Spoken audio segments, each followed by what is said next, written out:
Women Now is brought to you by Cal Coast Financial, Intero, Yup TV, Anil Gulati, Savan, Sea Bazaar, and El Camino Real Hospital.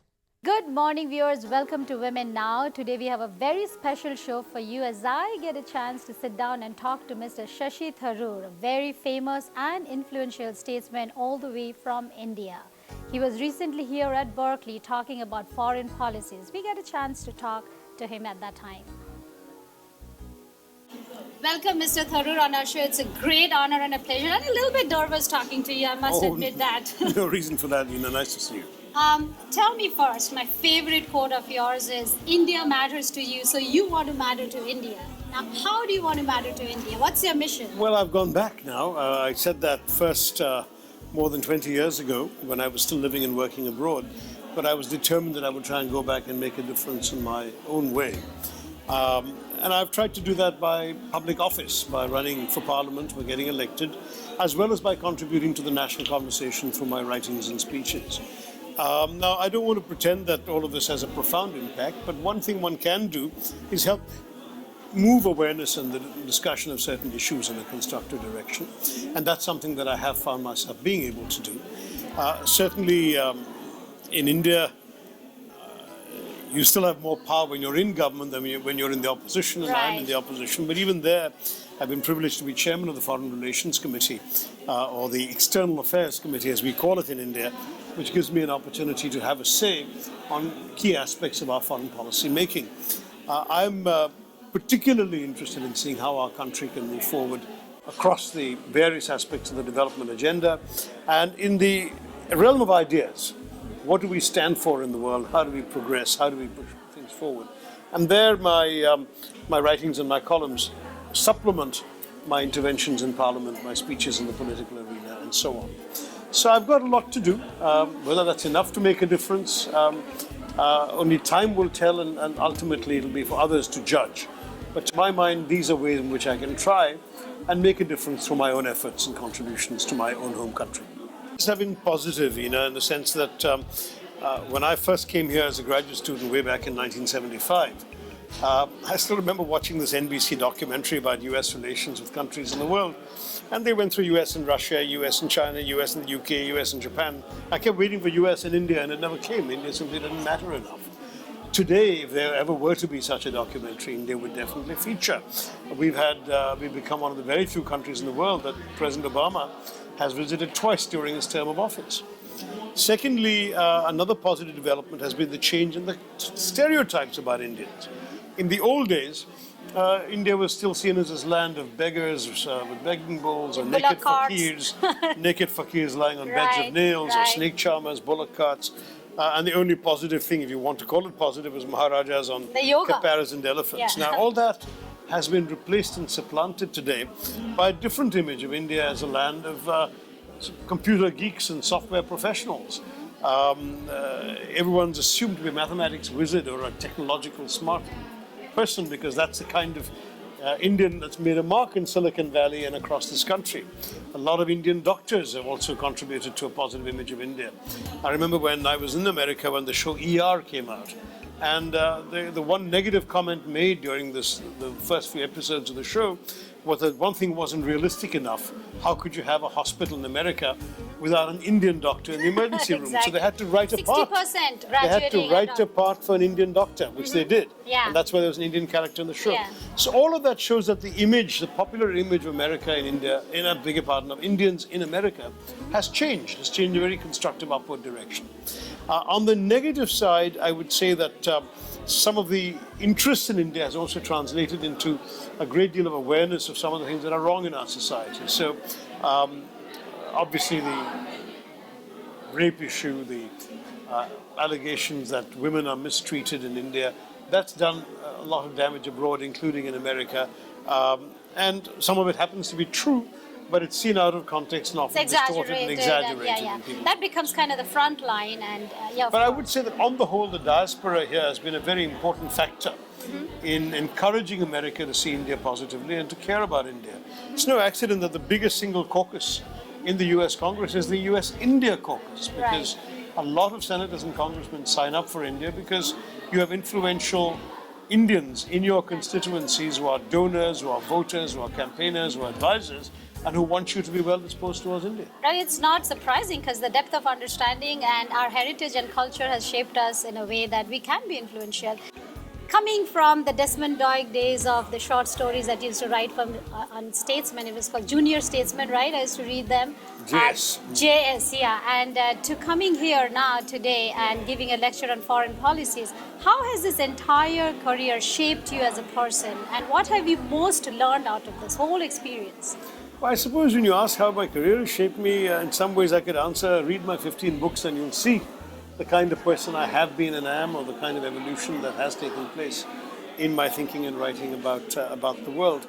I've always been interested in world affairs, so it's not purely that I've moved away from one to the other, and I've continued to be interested in literature and fiction, but my time as a writer has been so much more limited by my professional choices, demanding work at the UN, demanding schedule as an MP and a politician, and that has limited my time available to do all the things that I would like to accomplish. But having said that, I see myself as a human being with a number of responses to the world, some of which I manifest in my writing and some of which I manifest in my work. And sometimes the two worlds match and collide, and sometimes they move aside. But Right. both matter to me, and both are ways in which I try and convey something of what matters to me to the world. We are going to have a lot more coming from Mr. Tharoor right after these messages. Don't go anywhere. Stay with us. For the first time ever, Women Now presents Z Spring India Day right here in San Francisco Union Square. A full day of food, fun, festivities, fashion, and much more. It's just been great to see all the wonderful dances of India. Amazing, actually. There's been a lot of variety in the show. Absolutely. It feels like I'm in India right now. Thanks, Women Now team. Talking about books, the Shastra, India Shastra is the my latest India book. Shastra. What is your message? What are you trying to communicate through the book to the world? Well, it's a portrait of contemporary India through 100 small essays.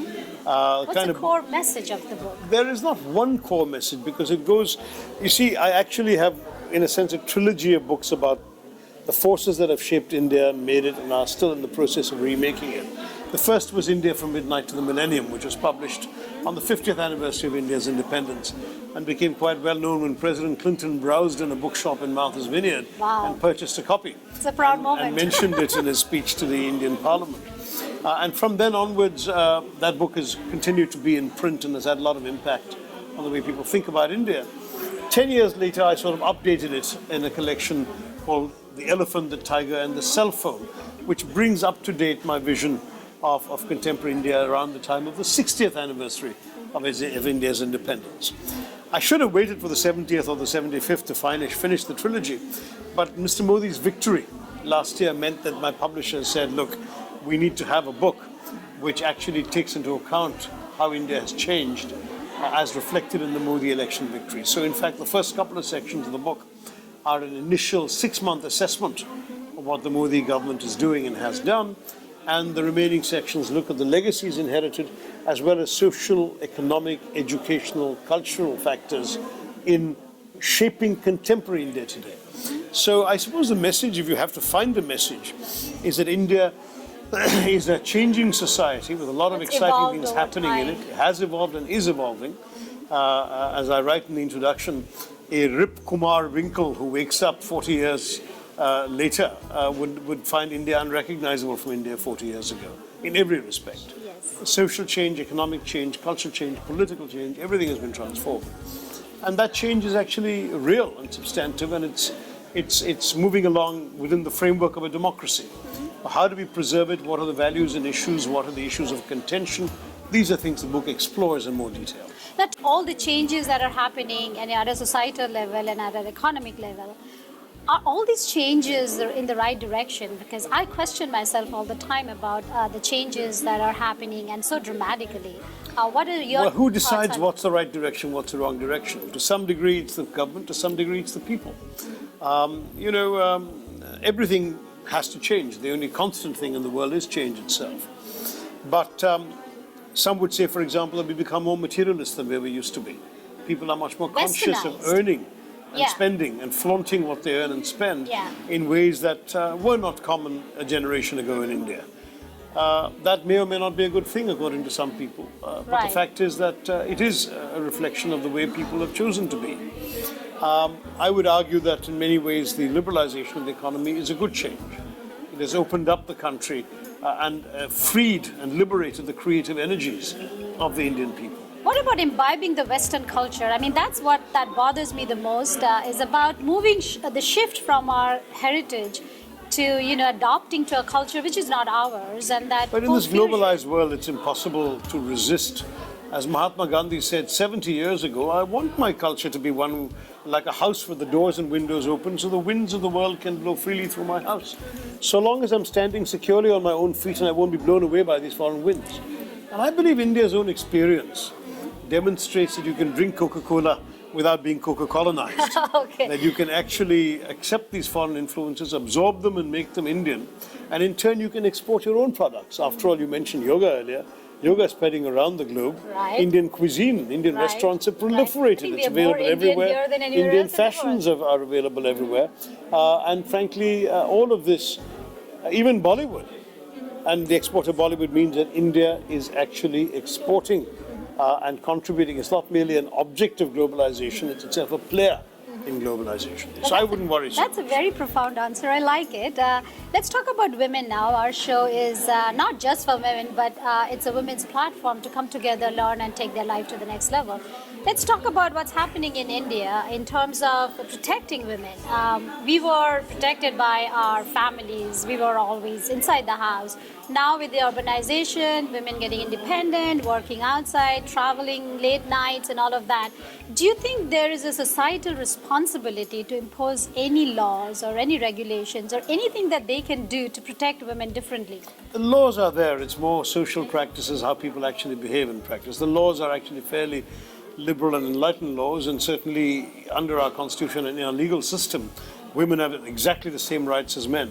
They can do what they want, they can work, they can choose not to work, they can work at nights or days, they can marry who they want. All of these things are available to them, as they should be in a modern democracy. But the problem has been that this has been grafted onto a society which in some ways is fairly conservative, where some aspects of our culture seem to identify a family's honor with the behavior of the women folk, and therefore women are tried to be kept in their place in order to ensure that the family's honor is not compromised, Secured, yeah. and so on. And all of these things require a natural process of evolution to come free. Violence against women and sexual misbehavior, rape, and so on is inexcusable. And there, the number of reports we're reading, in my view, have been wrongly interpreted as suggesting that sexual violence is on the rise. My own theory is that probably it was always this much, but in the past it was suppressed, it was kept under the carpet. People were ashamed. Women wouldn't report such charges, wouldn't go to the police wouldn't record them. Today people are unafraid to talk about it, to give this information to the police, to come up. Many women have openly said, yes, I was assaulted. I want my attacker to be punished. And that sort of thing has increased awareness and consciousness in a way that is good. Even if in the short term it conveys an image that this is on the rise and it's negative in our society, it may be a better way for us to be able to deal with it. If we can increase consciousness, particularly amongst boys, of how they have to learn to respect women and respect women's rights and women's freedoms, and that does not give them a license to take liberties. All of that is going to be extremely important, but we have to be aware of the problem and educate people so the problem doesn't persist. India's always been a society where women have had an honored place as well. We worship goddesses in our culture. We had some of the world's first women doctors, some of the world's first women engineers, women pilots, women CEOs, and one of the first women prime ministers in the world. So we have been used to women as authority figures, even while at the same time we have elements of our society that have seen women in very subjugative sort of ways. What we need to do is enlarge the space that made some women find it possible to do all of those things at the top.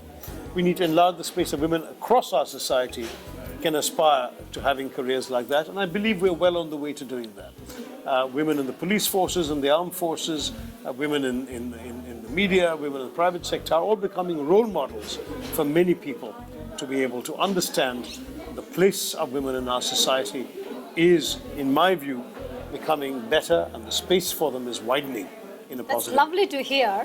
What are you most passionate about, Mr. Tharoor? I'm passionate about my country. I'm passionate about India. I see India as an extremely important country for the future of humanity. And I think a lot of the mistakes we've made and a lot of the successes we have are going to set an example for all of humanity. I mean, 1/6 of the human race is Indian anyway. So how we resolve the dilemmas of the 21st century will, in my view, end up having a great impact on the way the world is going to be. So I'm passionate about that, and I'm passionate about seeing justice, fairness, and hope for progress in my society and in the world at large.